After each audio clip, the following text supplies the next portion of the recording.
All right, let's talk some basketball. Memphis Tigers hoops is now going full speed. I am so excited, Ruben. You know I've been looking forward to this. And you seem to like college basketball more than the NBA. 100%. It's not even close. I mean, it ain't even close.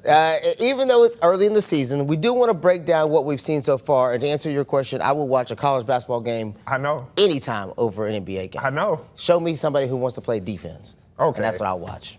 So joining us on the program for the first time, a man who has been in Memphis his whole life. Yep. Out of Central High School. You know, a Central Warrior right here. 8 years with the Tri-State Defender. Welcome to the program, Mr. Terry Davis. You cover it all here in Memphis. I try to do I see you at everything. I see you at Grizzlies games, Tigers football, Tigers basketball. If it's free, it's for me. Sound like Denzel. I'm living with something. Thank you for joining us on the program. Good to be here, man. Good to be here. All right, Terry, let's get into it, though. I mean, because you're around. Yeah. Let's start with, we're doing college basketball first.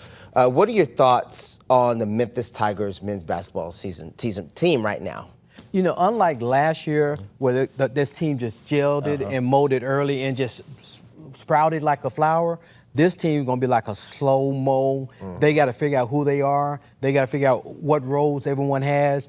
And then once they figure that out, they're going to be all right because they actually looked really good down there in Ole Miss last night. I think if they could have just closed it out and they could have stole the win last night, if they had not turned the ball over and made some clutch shot at the end. So they came close last night to winning, which impressed me down there because Ole Miss is a really good team. Yeah, really. Yes. Yeah, and that impressed me. I thought they were going to go down. You know, they could win down there and got the break speed off of them. But they went down there, they was competitive. And, you know, I think once they get to know what their roles are, I think that's going to be a really good special team. What would you say is some things that you think are some early question marks for this team? Now, obviously, we talk about this as a brand new team. We're going to say this a million times. Like, it's literally blank canvas, start from scratch. So you have to kind of give them some grace.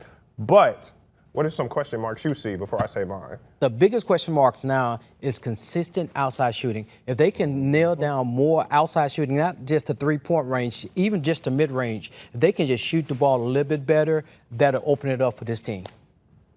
I think so. I think what you're describing is actually more common than not right now because with the transfer portal and NIL deals, guys who can shoot are at a premium. Right. So those guys are going for high dollars, just like, you know, big centers are getting premium. You know, the average guard who shoots 35% from three-point land isn't nearly as sought after as the dude who shoots 46% from three-point land. So I think that's the point. To your point, is 100% on. And shooting can develop over time, and they have an absolute amazing mentor as a head coach. Do you think, from what you've seen so far, that they are a group that's going to be able to buy in to what Coach Penny has to say? I think so because 2 years ago, they had a team that shot horrible in the first few games, and then at the end of the year, they were one of the best three-point shooting teams in the nation. I think it just comes with chemistry and confidence. Yeah. The more they play with each other, the more confident they're going to get, and I think the more that ball going to be. The most important thing is win the tournament, win the conference, and get in the tournament. Absolutely. That's the most important thing. Yeah. So if they can just, you know, gel into January, as long as it hit in January, regardless of what the record is, people might not like the record, but if they can gel and hit their stride in January, and then January can take you to April. Yeah, 100%. My thing for me is they got to get better in the front court. Because last year you had Musa Cisse. Yeah. Last year you had Dane Danger. Yeah. This time the guys are Aaron Bradshaw, Simon, I'm not going to try to pronounce his last name, Silla, I'm not going to try to pronounce his first name. But those guys haven't really given Penny what you wanted. I know we asked Penny yesterday, or at the game against Ole Miss, about we haven't really seen Bradshaw play the minutes, and he was supposed to be one of the guys. Correct. And Penny was like, you know, the typical best man will play. Yeah. Do you think, what is it about this front court? Do you think that there is some way that they can get better? Because I was looking at that Ole Miss game, and those guys were just getting killed on the boards, just getting dominated. They had Elias from Ole Miss was just having his way. I don't even want to pronounce. I know Steven pronounced his last name. I don't want to try to do it. One thing about rebounding is a will game. You got to want to go out there and do it. I think the more they play together and the more they learn how to play off of one another, the rebounding will come. Because sometimes, if you look at Dennis Rodman, He wasn't a really, really big guy. No. But he was a great rebounder. And same thing with these guys. It will come over time because if you look at Musa and Dane Danger last year, they did come off to a slow start. And then Dane just took off. Yeah. He just took off later in the year because the Dane we knew in December was not the Dane we loved in March. So it just sometimes it take a little time for that chemistry to come on from that front line. They could have definitely used him in that Ole Miss. So all right, so let's Kamaradine. Kamaradine. I don't know. Elias. Just give it a shot. Just say Elias. All right, so the thing that I want that points to me about him, that guy was on Team France in the Olympics. That guy is a pro. Yes. So Memphis fans were mad that he was playing last night. He put up a game high 26. Yeah. But then they're like, but Dane Danger can't play? Exactly. Because he would, Danger wanted to come back and play, but he was Welcome ruled to the ineligible. NCAA. So they pick who they want to pick. They have their favorites, man. There's no rhyme or reason to it. There's no rhyme or reason to the NCAA. They got a G League guy who was in there that's playing in the NCAA, which should not occur. Period. If you played in the G League, you're done. You're done. You're professional. It's supposed to be amateur sports, even though these guys are getting paid.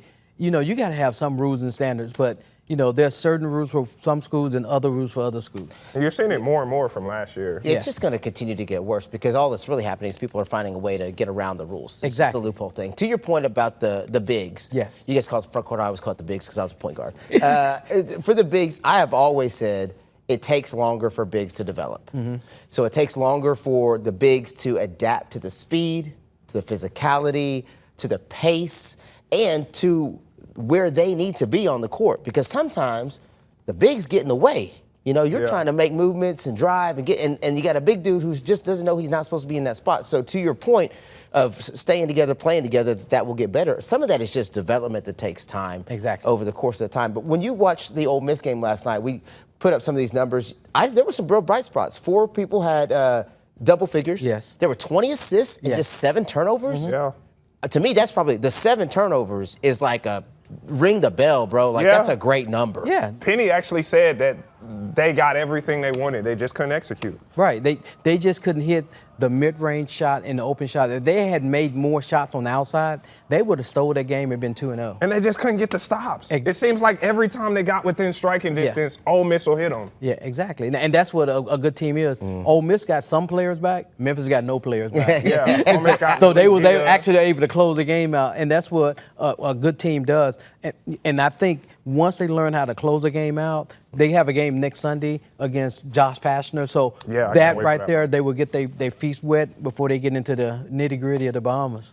Well, so I always tell people you only get so many my bads, right? So the 7 turnovers is great. That means there weren't too many. But now the my bads weren't turnovers; they were missed shots. Exactly. And lack of execution. And then when you play a really good team. When you play a good team, man, those my bads are amplified. One mistake can cost you 3-4 points at times. So you seem like from what you've seen so far, you seem very high on the ceiling for this team. I do like the ceiling for this team. This team don't have a superstar. They don't have Which is a huge thing. And they don't have a closer. But they have what they are is development to a good team. And I'd rather have a good team that works in one unison than a team with more talent. Remember the team from 2 years ago? That team had all this talent, but they didn't like each other. Could you do me a favor? Can you say that to him one more time? He needs a good team that doesn't have to have a superstar. Exactly. Okay. But that's true, because if you look at it, Let's hear it. Well, after what I saw in that Ole Miss game, and Ruben, you're a guard, you were a guard, I really love the potential of Curtis Givens. And I know when you look at the 2 high men for Memphis, it was Curtis Givens and Ashton Hardaway. And their names they may looked at as Nepo babies because, Curtis Givens' father is very popular around this town. And obviously, Ashton Hardaway is Penny Hardaway's kid. Those guys really met the moment yesterday that I think those will be the 2 guys for Memphis who emerge as the stars. What have y'all seen from them, from the guard play? Because those will be where, as well as they play, if they have a hot night, Memphis will win most of these games instead of being on the losing end like they were on offense. defer to my guard first. Okay, well, first of all, the first thing I've noticed is better ball control, better pacing of the game, less forced shots. Nothing drives me crazier than a forced shot in traffic when you know you don't have that shot. And I don't really, you say Nepo baby to one, but I say, to me, that's somebody who's lived in the gym. Yeah. That's somebody who's been around it at the highest level. Those are people that have, from the time they were little bitty, known what they wanted to do and what they wanted to be. So I always say those types of players, they are so cerebral with the game that they can help you in ways mentally that they, even if they couldn't do it physically, they can help your team better mentally. So I personally think that while the bigs continue to develop, you're right. Those guards are going to be what carries this team and drags them along. And I think that they have a huge opportunity in that. And it's kind of interesting because the first game the guard play was Sincere Parker, it was Quante Berry, it was Julius Stedford, and in this game it was Hardaway and it was Givens. So that just shows like that's a good thing, right? Yeah, 5 good guards. Right. But I think from what I saw yesterday and just the press conference and just looking at Givens in the eye and how he really took the loss, we were talking to Steven about it off air before we got on with him. You left that Ole Miss game, and you would think these guys lost in the tournament. You know what I'm saying? Exactly. How mad they were. Their head was down. I was like, this is the second game of the season. Yeah. What are we doing? But them young ones are hungry, right? Exactly. But I think that, one, it means to the bragging rights, which is why we were out there. Thank you, our management, for letting me go out there, of the bragging rights of Ole Miss being an hour and a half away. And it just means so much to these guys because Curtis Givens is from this area. Ashton is from this area. They know Julius is from this area. They know what it's about to wear that Memphis blue. So I think, and they're really close with each other. You heard it in the presser. They talk to each other. They hang out all the time. I agree with you. I think that this team is going to be probably one of the better teams we've had in the previous seasons. And Curtis, to his point, he didn't do great down in LSU, but he's actually developing into a good potential. He's building a good foundation here. He might not be the best scorer, but he might be the guy to lead this offense and to be the extension of the coach on the floor. Because if he controls that team and they can get it to flowing, that guy will be the extension of Penny on the court. And to your point about not having a superstar right now, and we say that, quote, all those dudes can hoop, right? Yeah, let's just be clear, all those dudes can really hoop. We didn't even mention Doug McDaniel, who Beard said would be a star. To go deep in the season and in the tournament, you need a team that can spread out offense. Take, what happened with Cooper Flagg last year in the NCAA tournament. As soon as he got hurt, what happened? Boom. It's a wrap. Yeah. So I would much rather have, I always tell my teams that I coach, I would much rather have 6 kids who can score in double figures than 1 kid who drops 40 and everybody else has 2. Yeah. Because don't let that one kid have a bad game because it's a wrap for everybody. Like Tennessee a few seasons ago with Dawson Connect. Yeah, so When he did it all. So to your point, I think that's probably, I might be speaking out of turn, but I think that might be kind of what you see in this team. Exactly. Because I've seen it so many times that you have one bad apple, he's a superstar. If he has a bad attitude or doesn't show up, P.J. Haggard in the tournament last year.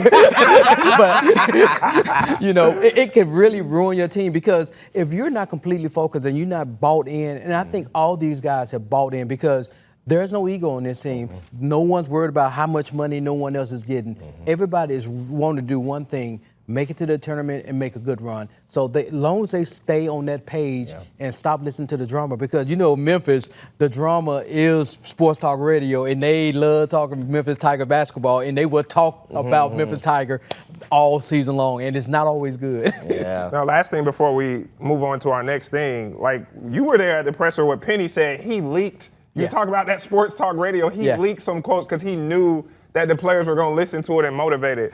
Let's talk a little bit about Penny. To me, he's in his 8th season as the head man in charge. I feel like his approach has been kind of different. I mean, he was not happy about preseason, but he wasn't like yelling. He wasn't overwhelmed. It seems like he's very much more patient. What have you seen from Penny as his growth as a head coach? Because he was disappointed yesterday, but he was kind of like, we'll be all right. Yeah, one thing about Penny, he's learned that you have to be not only a head coach, but a psychologist also, too, because he learned that he can't be good cop and bad cop. And sometimes they don't listen to me, but they listen to what other people said. So he said what needed to be said so they can get back and hear from other people so they can buy into what he's saying. What he's trying to do ultimately is to get guys to buy in.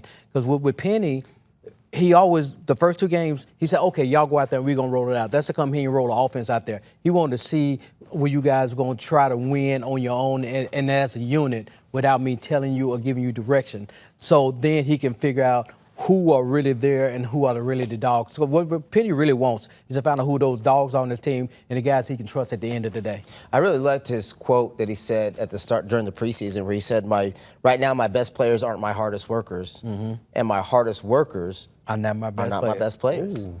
And when he said that, I said, boy, I know he's speaking to somebody. He